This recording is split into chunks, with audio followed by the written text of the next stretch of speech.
Dr. Brian Scott with you. Hey, thank you for joining us today as we conclude another week of the Insight to the End Times. We began these short podcasts. They were much shorter when we first began. Now they're up around 9 minutes in length.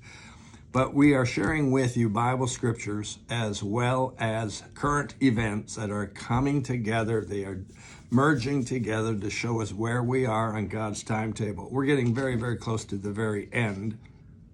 And because of that, we need to be preparing ourselves for what's coming. And the first major event that we'll see happening will be the pre-tribulation rapture of the saints. We've shared a lot about that. We've shared a lot why there's a pre-tribulation rapture and who's included and who isn't included and so on and so forth. You could go back even just a couple weeks ago and you'll find our podcast dealing with that. This week we have been dealing with current events, primarily occurring in North America, and a good number or good reference to many of them occurring right here in Canada. We are in the last of the last days. I read yesterday, I won't read all of it today, 2 Timothy chapter 3, verse 1. Paul's writing to the young pastor Timothy, who pastors one of the first New Testament churches, and he's in an area where there's an awful lot of attack going on and a lot of false apostles, false teaching, everything's upside down. Paul's warning him, and he says to him in 1 Timothy 3:1, "Know this, in the last days, perilous times will come." That means exceedingly dangerous, wicked, evil times will come.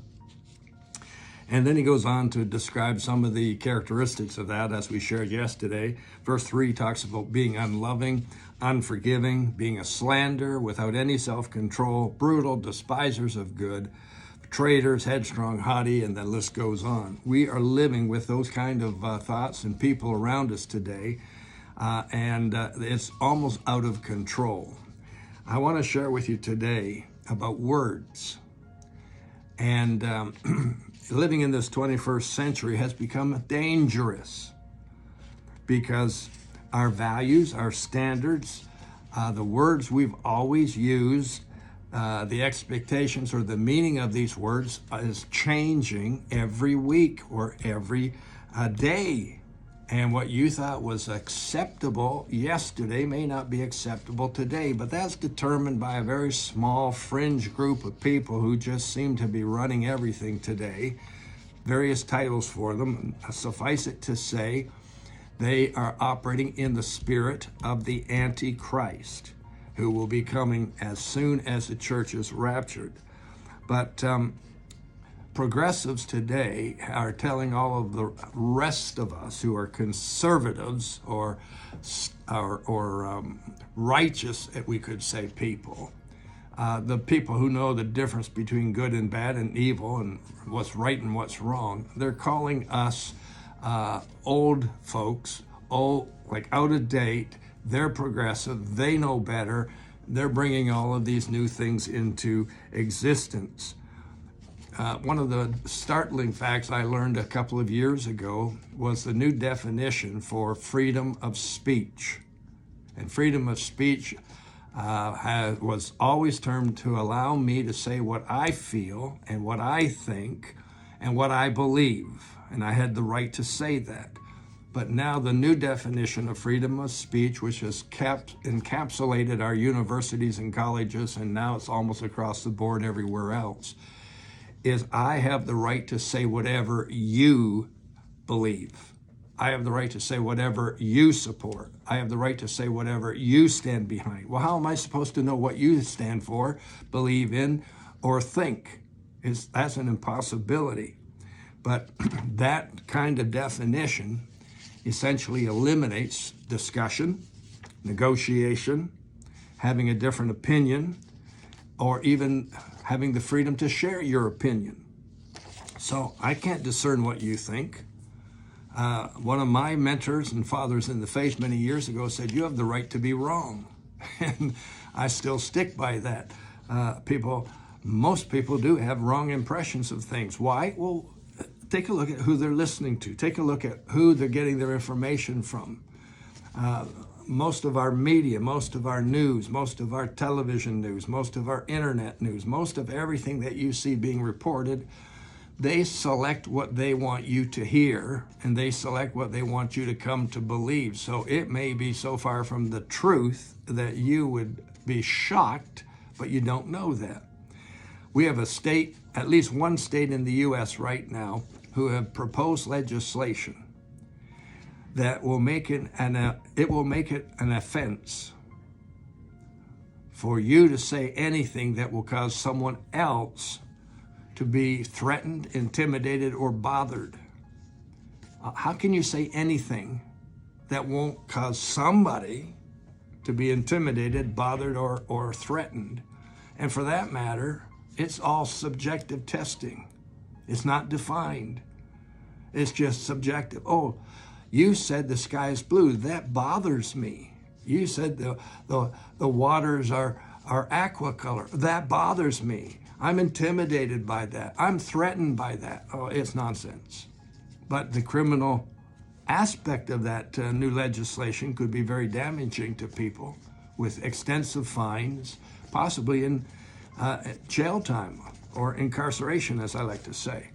So when we have totally subjective legislation being passed on an ongoing basis, we are losing all of our freedoms, and we're losing all of our rights, and we're getting to the place where the authorities are basically pressing our mute button, telling us you do not have the right to speak anything. This is horrible, absolutely horrible. This is end times. This is perilous times. You can't get a job today in most of our Canadian centers unless you have submitted yourself to the COVID-19 vaccination policies of 3.5 years ago. Those same policies have now, and those same vaccines have now been deemed to be non-effective and are no longer in circulation. But if you want to be hired on in our hospital system here, you have to have those vaccinations. It's ludicrous. You can't be hired in a law firm unless you're vaccinated. You can't be hired in most businesses unless you're vaccinated. A vaccination that has already passed its due date, its expiry date a long time ago. You see, somebody has got the ear of people and has twisted their thinking into being outside of the scope of reality. It bothers me that the media determines what we read, what we see, and what we hear.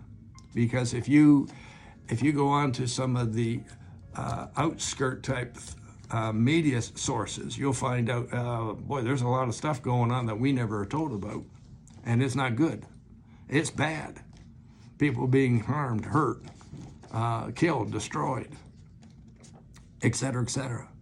So this is nonsense. But this is where we are. We are living in a very upside down world. We're living in a very convoluted world. We're living in a world that doesn't make a lot of sense anymore. Right and wrong has gone by the books, et cetera, et cetera, et cetera. In fact, this morning in the newspaper, I read where a lot of the professional performers, musicians, singers, and so on, are becoming fearful to go on stage because the audience in attendance, they're now throwing things at them. They're throwing cell phones. They're one person threw a bag of ashes, cremated ashes of his mother or her mother at one of the performers. They're saying that in operas and in plays, theater plays, people are shouting slurs and like, what in the world is going on? It's gone so far off the rails, it's hard to say what's going on. But I'll tell you what this is. This is an Antichrist spirit. And it's getting bolder and bolder and bolder every day.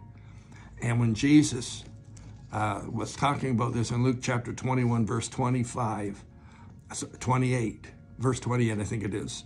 He said, look up when you see these things happening because your redemption draws nigh. One of the other ones says, know that it's almost time for God to come and set you free.